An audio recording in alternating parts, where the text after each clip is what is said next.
પૂજ્ય પ્રવીણાબા,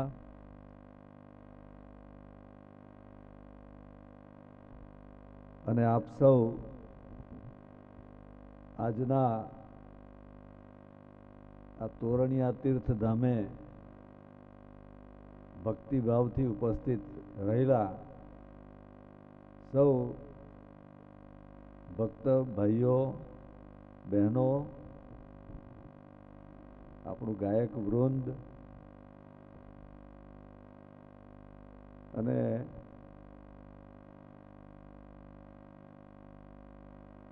દૂર દૂરથી અત્રે આવેલા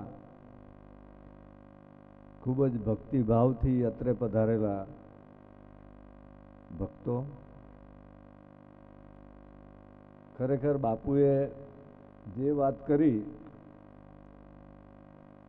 એવું જ મોરારી બાપુની કથા બારડોલીમાં હતી. મારે એક જ દિવસ પહેલા દિવસે જ જવાનું થયેલું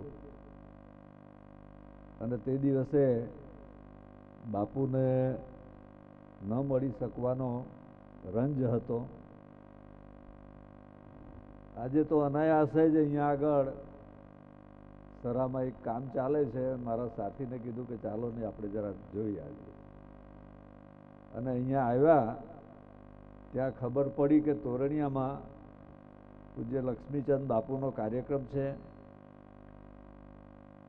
એટલે દર્શન કરવા વગર તો ના જ જવાય. એ રીતે આજે 5 વાગે અહીંયા આગળ આવવાનું થયું અને ખરેખર ખૂબ અનહદ આનંદ મને પણ આજના દિવસે થયો. એટલે જેવી રીતે અંગ્રેજીમાં જેને ટેલિપથી કહેવાય એવો બાપુનો મારા પ્રત્યેનો ભાવ અને મારો એમના પ્રત્યેનો પૂજ્ય ભાવ આજે એક થયા અને આપણે અહીંયા આગળ બધા ભેગા થયા છીએ. મારા માટે પણ એટલો જ અનહદ આનંદનો આજનો દિવસ છે, કારણ કે અનાયાસે જ હું આવી ચડેલો અને તેમાં બાપુના દર્શન થઈ ગયા અને આપ સૌની સાથે પણ મળવાનો અને 2 વાત કરવાનો અવસર પણ સાંપડ્યો. સમાજમાં સમાજ સુધારાના અનેક કામો ચાલે છે, પરંતુ આપણી સરકાર વ્યસન મુક્તિનો જે કાર્યક્રમ કાયદા દ્વારા કરવા માટે વર્ષોથી પ્રયત્ન કરે છે. પણ હું ગમ્મતમાં કહું છું કે જે ખાખી ડગલાવાળા કરી નહીં શક્યા તે આવા સંતો મહંતોએ કરીને બતાવ્યું, અને આજે અનેક પરિવારો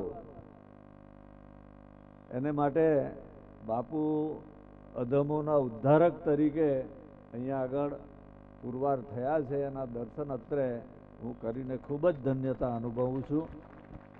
અનેક પરિવારોના જીવનમાં જે પરિવર્તન આવ્યું છે અને એના કારણે સમાજમાં જે પ્રગતિ આજે જોવા મળે છે એ ખરેખર મારા જેવા કાર્યકર્તાઓને ખૂબ જ આનંદ આપે છે.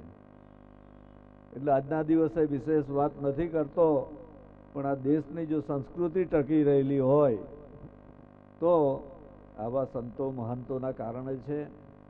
અને આ દક્ષિણ ગુજરાતના આદિવાસી સમાજમાં બાપુએ જે કંઈ કામ કર્યું છે, ધૂણી ધખાવીને છેલ્લા કેટલાય વર્ષોથી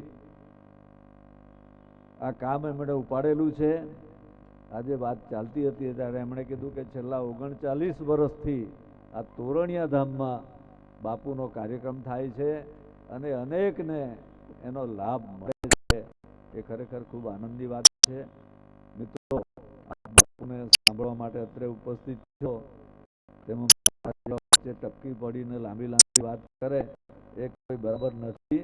એટલે હું મારી વાત પૂરી કરું છું. મને અહીંયા આગળ મારું જે સ્વાગત સન્માન બાપુએ પોતાના હસ્તે કર્યું અને મને 2 શબ્દ કહેવા